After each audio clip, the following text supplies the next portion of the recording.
Okay, next we have Jochen Zeil to talk about North Canberra. Is that right? Description of what you're going to talk about. Okay, I'll give you 15 minutes, and I just want to make you. My name is Jochen Zeil, and my presentation is because I'm also a convener of Friends of Mother Material Parquet Group. And there is a draft strategy for consultation for next week, deadline on the ACT native woodland conservation. And unfortunately, NCCC was invited, but did not have input into a discussion last year about that draft plan. And the issue is the following. This is a map from North Canberra. You see the lake here. And all the green bits are the grassy woodlands that were there in 1700. And the red bits are the ones that are left. So this is the issue, how to, and this is a unique ecosystem that is critically endangered.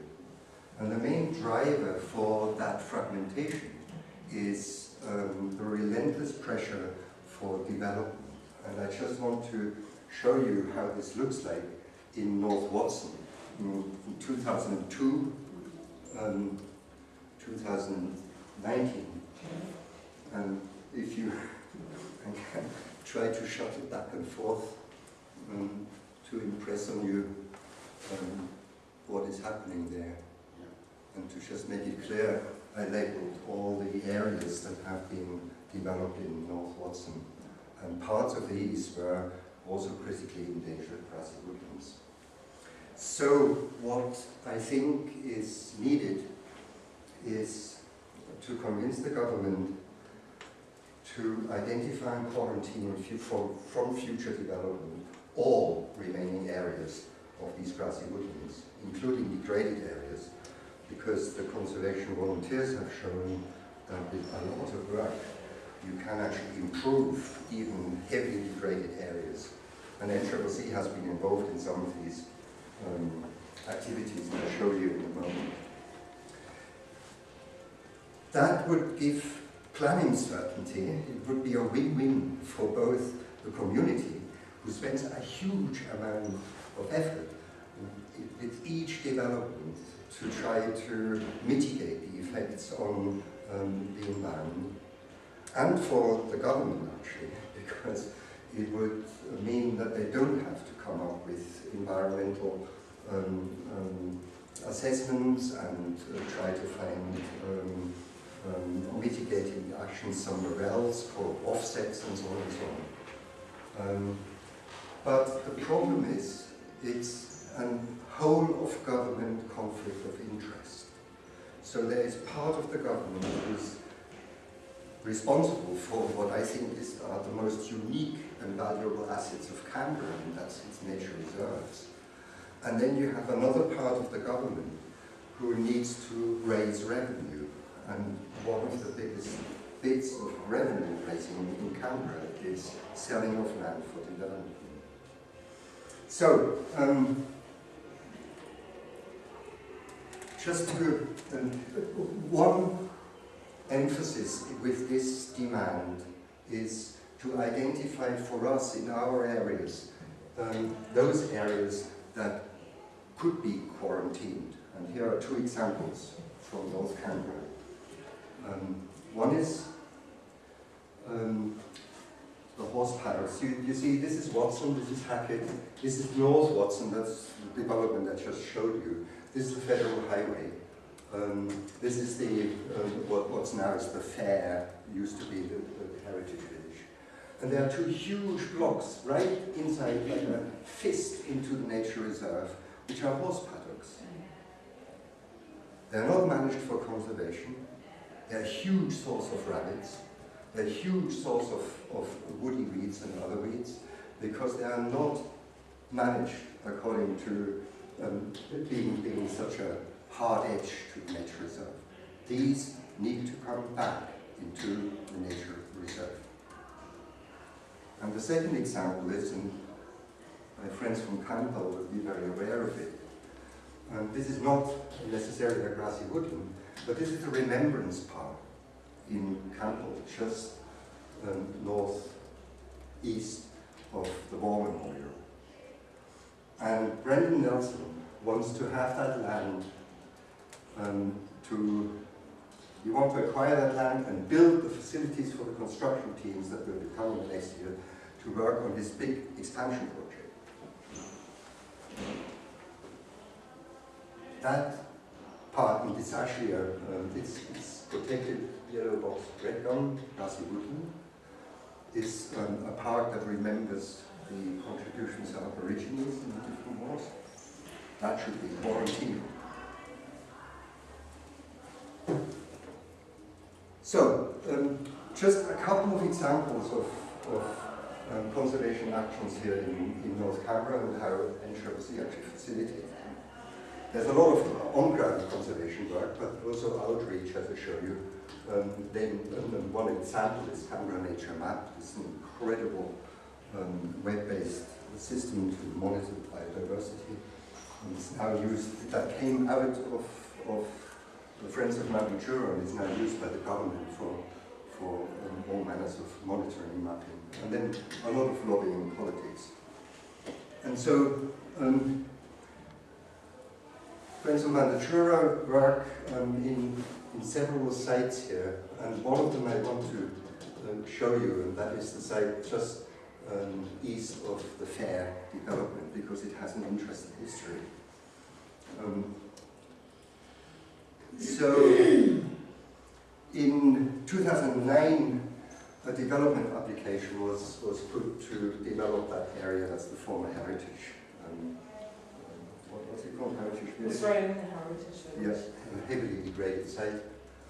And then Friends of Mount Matura, NCCC, and the Watson Community Association put in some serious particularly with the hard edge to the nature reserve, increase of traffic, and the ACTA ignored that, everything. And so NCCC decided to go to the tribunal, but in our meeting where we decided that, there was a spy from Village Company, and the next thing that happened is the company wanted to negotiate with us. And then out came a negotiation when we got $250,000 from that company to do conservation work and to try community engagement to sensitize people, inform people about how to live close to the nature reserve. And this is what then formed it. There's nearly 10 years of conservation work, really heavy stuff. That's before, that's now, with several National Tree Day plantings with hundreds of people and so on. And, but formed it much more. They identified access, planned tracks, signage, pushed for a cat curfew, and Conservation Council did the community engagement, and so on.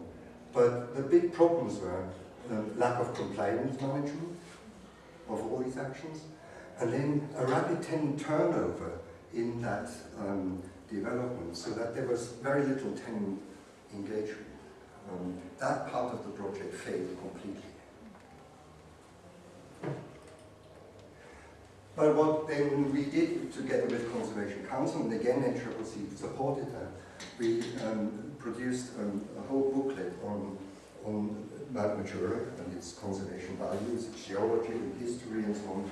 And we produced what the government actually should do, leaflets that would inform about certain aspects of that nature reserve.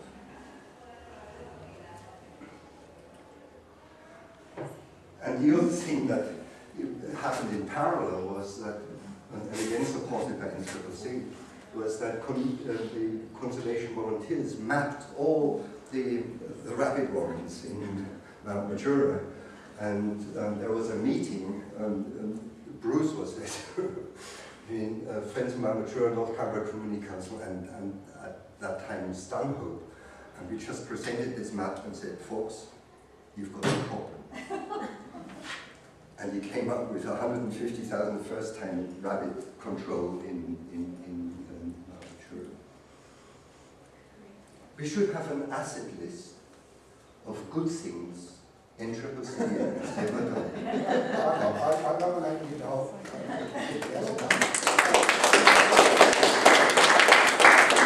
Yeah, we still have 2.5 minutes for questions. What do we do? Well, I would suggest I can make a draft, a very brief NCCC submission to that plan, simply stating the core of this suggestion, to now quarantine. That has been floated in various discussions already. It's a tough ask, but one can show that it would make life easier for everybody around. What about connectivity? What about corridors that Yeah. grasslands we Well, use? that's why it's important that everybody, or that in our area, we identify those areas we think need to be quarantined now. And connectivity plays into that, you know, especially from here, from Mount Ainslie, Mount Majura to Mulligan's Flat, with the really terrible division of the federal highway. That's a real tough thing. It should actually go underground. I would like to add something. Jochen has shown this satellite map with the horse paddocks. Now, part of these horse paddocks, close to Angel Street, is zoned for possible residential development. And what we were fighting for when there was a development application on the west side of Angel Street in North Watson, just what happens at the moment, is to use the east side of Angel Street, which is now horse paddock, but could be future development, that this will become the offset site. Government declined, and they were using an existing area, Justice Robert Howe Park, as an offset. So community was getting in North Watson, Watson was getting very angry about that. So this is still on the agenda, that this bank east of the Angel Street can be, if you look at the territory plan, can be developed for residential. And I'm working on, not a daily basis, but several times a week at the fair, and I know what the issues are when you have a dense development like the fair, what the issues are, how it impacts on the nature reserve. It's quite dramatic. We heard about cat containment. The fair is a cat containment, but it's not enforced, and so the cats are hunting in the nature reserve, for example.